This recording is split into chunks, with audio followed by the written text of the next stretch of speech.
There are several miracles associated with the Christmas stories.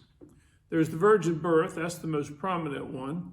But there's also the 3 angel visits.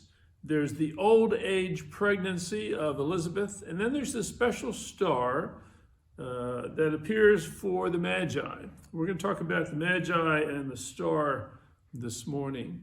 The word Magi is kind of an English pronunciation of the Greek word magos. I know they don't sound quite the same, but somehow it comes down into English as magi from that Greek word. And it was a word used to describe various people, not just a very specific or narrow definition. It could stand for those sleight of hand magicians like we have today, advisors to kings, someone who was very wise like King Solomon, or stargazers, astrologers, ancient scientists, you might say, students of the stars and of nature and such. These particular magi were at least stargazers. We know that much about them because they were looking at the stars and they noticed a star that was different, that was special, one that they were on the lookout for. They may have been more than simply astrologers, and we'll talk some more about that in a few moments. But we do know that much about them from the passage in Matthew. And that's where we pick up this morning in Matthew chapter 2 and verse 1. After Jesus was born in Bethlehem in Judea, during the time of King Herod, Magi from the east came to Jerusalem and asked, "Where is the one who has been born King of the Jews?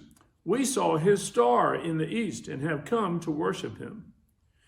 When King Herod heard this, he was disturbed, and all Jerusalem with him. When he had called together all the people's chief priests and teachers of the law, he asked them where the Christ was to be born. "In Bethlehem, in Judea," they replied, "for this is what the prophet has written. But you, Bethlehem, in the land of Judah, are by no means least among the rulers of Judah. For out of you will come a ruler who will be the shepherd of my people, Israel." Then Herod called the Magi secretly and found out from them the exact time the star had appeared. He sent them to Bethlehem and said, "Go and make a careful search for the child.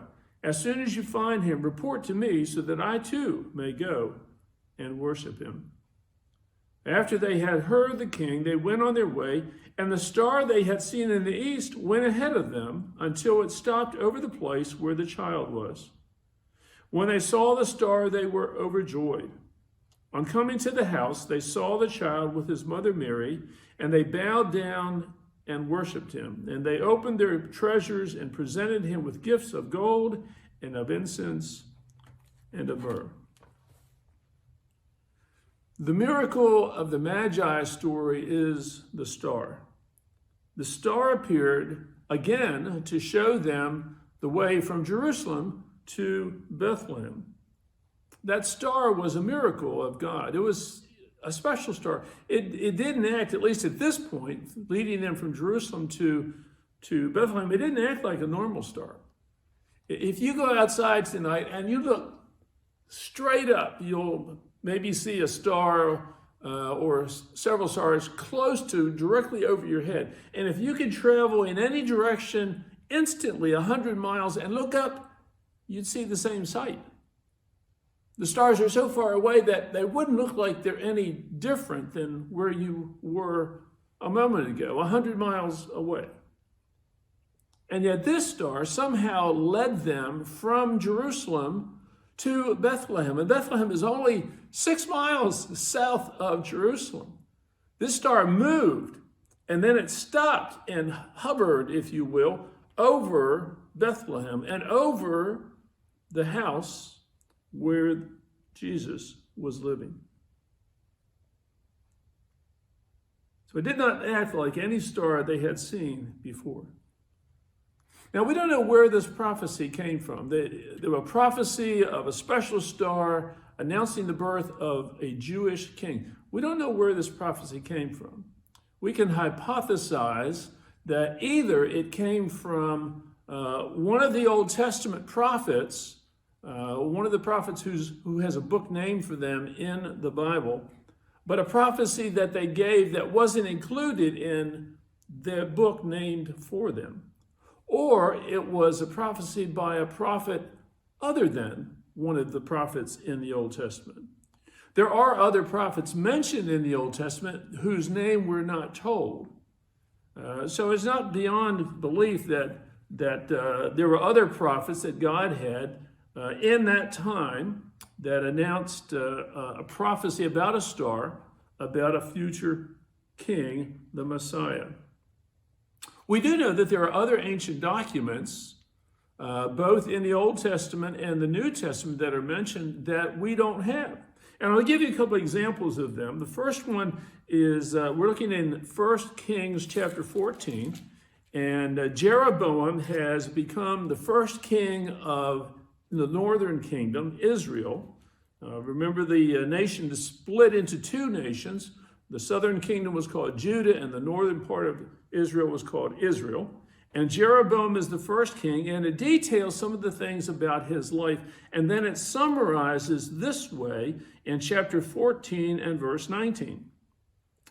The other events of Jeroboam's reign, his wars, and how he ruled are written in the book of the annals of the kings of Israel.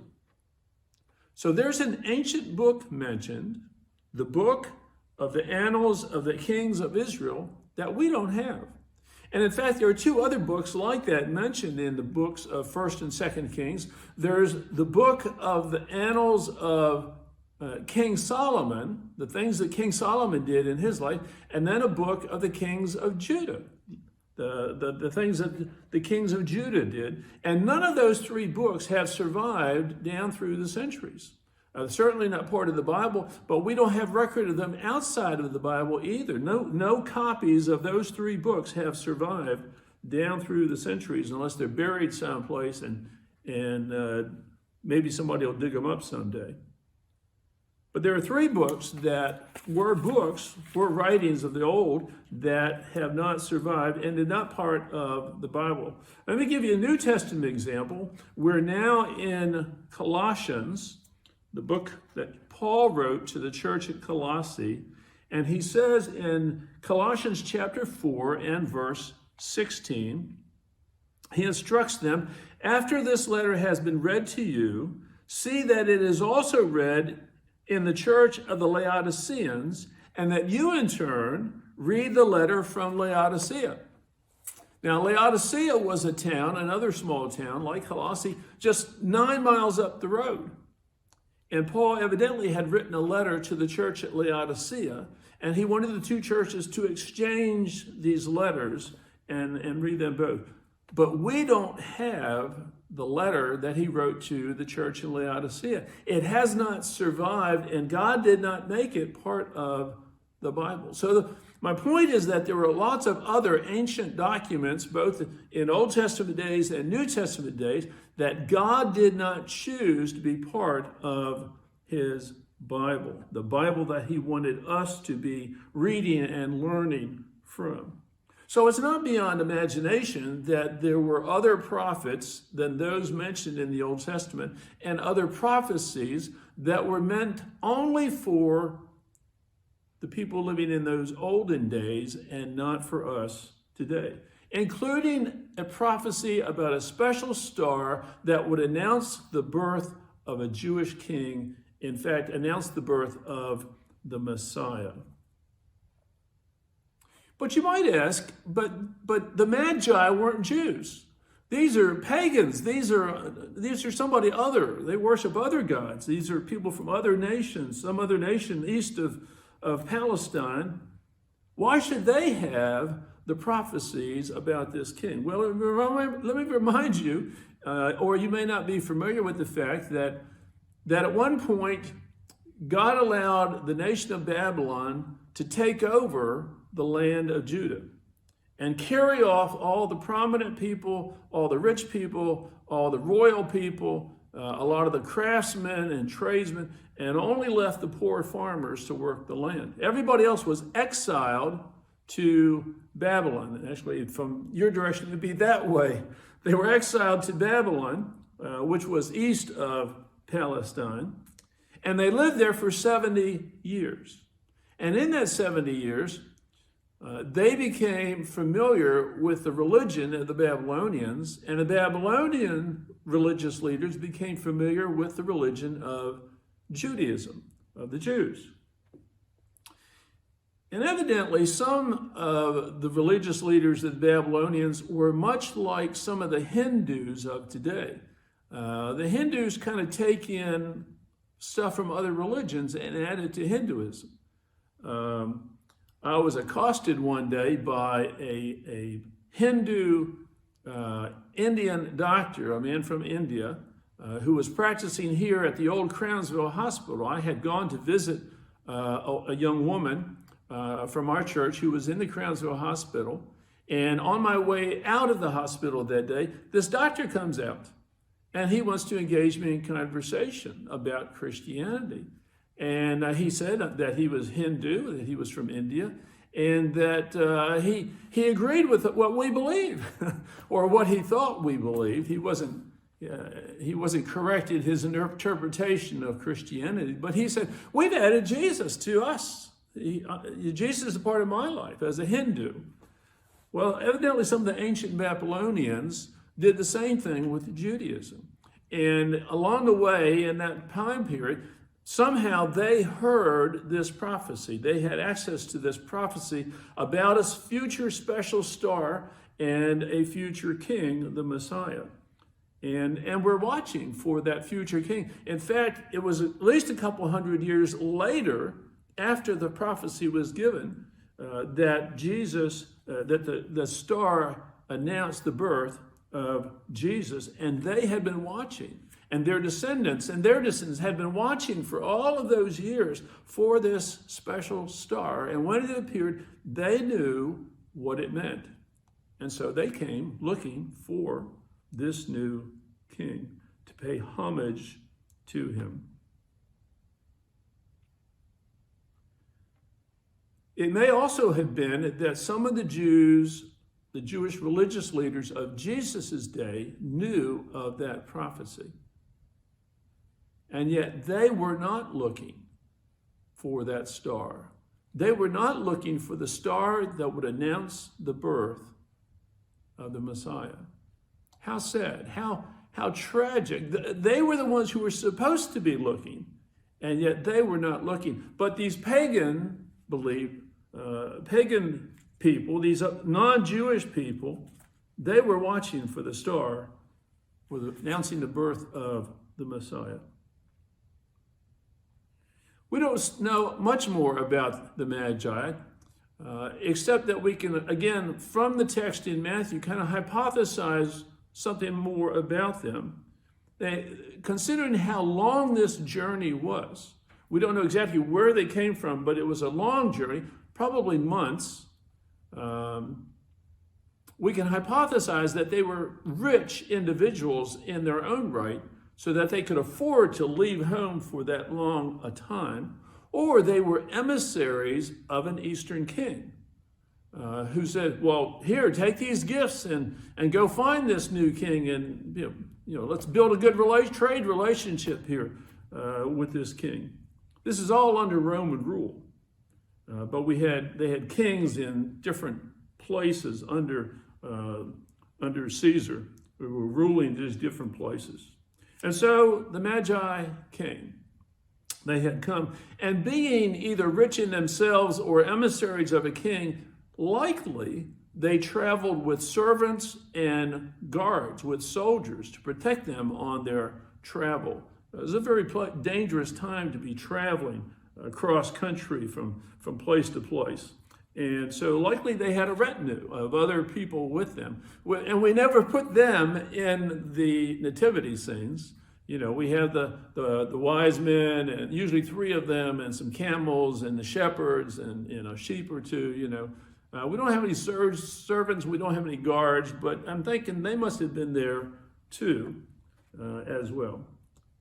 And again, we don't know how many magi there were. Tradition has that there were three, simply because Matthew mentions three gifts. But Matthew, like most writers of that day, he wasn't looking for nailed down, boxed in, every detail spelled out. He mentions three gifts, three very prominent gifts, three very valuable gifts. It doesn't mean that there were not more gifts of other kinds of things that they brought, special foods from the East and that kind of thing that we see other times in the Bible that were given. And it also doesn't mean that there were only three magi. There may have been 6 magi or 7 magi or 10 magi. And among them, they gave multiple gifts of gold and frankincense and myrrh. So we can't nail down exactly who these guys were or how many of them were and that kind of thing. But they came. They came from a distant country and they've come to pay homage to the Messiah. And so, of course, they travel to the capital of the Jews, Jerusalem. And Herod the Great was king over Israel at that time, again, under the Romans. Herod was an Idumean, if you know what that means, or the Edomites. Some of you remember the Edomites, which were ancient, distant cousins of the Jews, and Herod was of that group, and he had been raised as a Jew in the Jewish religion, but he didn't practice the Jewish religion to much of a degree. But he was ruler over Israel at that time, and we're going to learn some more about him as we go back to the text in Matthew chapter 2, beginning in verse 12. So the Magi have come to see Jesus. They found Jesus. They gave him the gifts and such. And it says in verse 12, and having been warned in a dream not to go back to Herod, they returned to their country by another route. When they had gone, an angel of the Lord appeared to Joseph in a dream. Get up, he said, take the child and his mother and escape to Egypt.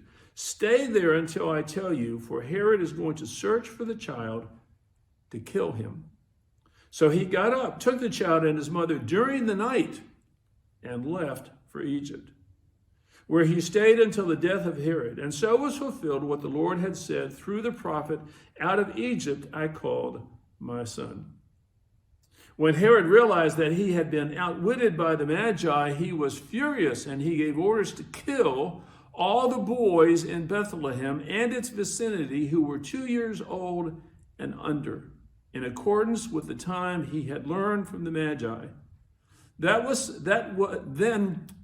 what was said through the prophet Jeremiah was fulfilled. A voice is heard in Ramah, weeping and great mourning, Rachel weeping for her children and refusing to be comforted because they are no more.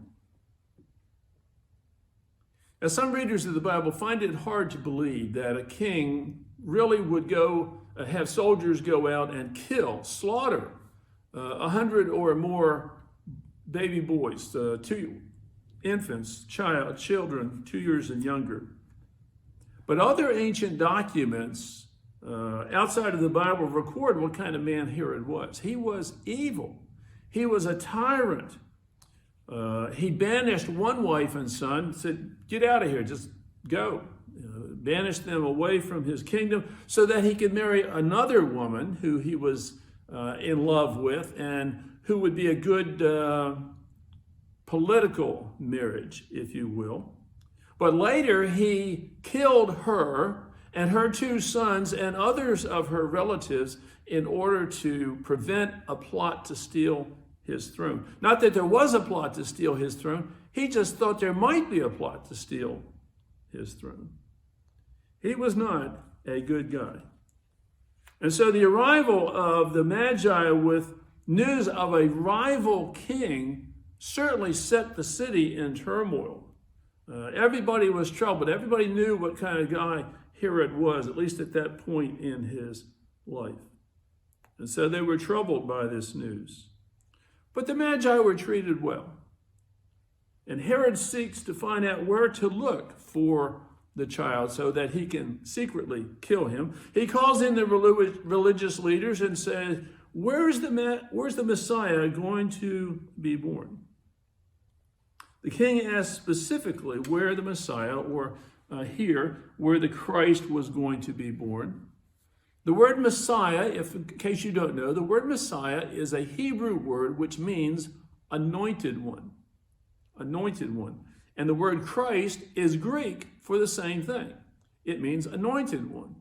And the anointed one is a phrase which comes from the Old Testament. In ancient times, they would coronate, if you will, a new king by anointing or pouring oil on his head. That's the anointing with oil. And we see this in the Old Testament practiced by the prophet Samuel when he anointed Saul to be the first king of Israel and then David to be the next king of Israel. We see that practice. Samuel takes this flask of oil and pours it down on his head and announces that he's going to be the king. He's the anointed one. Well, God chose Jesus to be the anointed one, the special anointed one, the Messiah, the ruler of all Israel, the one that they were looking for to rescue them from the Romans and from their sins and much more.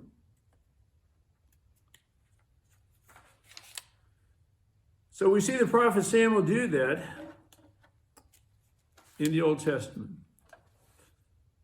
Now, we don't know if the religious leaders knew off the top of their heads where the Messiah was supposed to be born, or if they had to go Google it someplace. But they did find the answer. It was in the Old Testament, in the prophecies that said that Bethlehem was the place. And so the king tells the Magi to go and find the child. And so they go to Bethlehem, again, a small village, just 6 miles south of Jerusalem. Anybody could have walked there in a day. I mean, these people were used to walking. Not everybody had a horse. Not everybody had a donkey to ride on. Most people walked. And if you had to go from village to village, you walked. And if you had to travel a long way, you walked. Some places they went by boat, but for the most part, they walked. And a 6 mile walk, it wasn't that big a deal. You can walk 6 miles in a day. My son, when he was a teenager, came home one afternoon and he was exhausted. I said, where have you been? He said, well, me and so-and-so, 4 of them, they walked from Odenton to Annapolis and back. I don't know why. I never did find out what they went there for. But they'd walk to Annapolis from Odenton and back again, and they were beat. And that's further than walking from Jerusalem to Bethlehem. So they went. Now make note of this. As far as we know, nobody went with them. Herod didn't go with them. He didn't send soldiers with him. And worse, none of the religious leaders of Judaism went with them to Bethlehem. None of the priests went to Bethlehem. None of the law specialists in the law of Moses, the scribes, the experts in the law, none of them went with them to Bethlehem to find the Messiah. Sure, they were probably scared of Herod, but it seems like someone would have cared enough about the coming of the Messiah to go to Bethlehem and seek Jesus. And no one did. No one did. And it is much the same today. People all over the world celebrate Christmas. In non-Christian countries, they celebrate Christmas. Christmas Eve is a big deal in the nation of Japan. The Christmas Day, not so much. It's certainly not a religious event. It's not a holiday. It's not a day off from work. But Christmas Eve is a big deal in Japan. but it's more like Valentine's Day here. It's a day to take your special someone out to dinner, a chicken dinner. I don't know why chicken, but a chicken dinner, and buy a nice gift like you would on Valentine's Day. KFC, Kentucky Fried Chicken, has places all over Japan, and their biggest sales day in Japan is Christmas Eve. Don't know why, but somehow chicken became associated with Christmas Eve in Japan. Very few Japanese, even if they celebrate Christmas Eve, very few of them know anything about the origins of Christmas, other than it came from America in their eyes. And even less of them seek Jesus.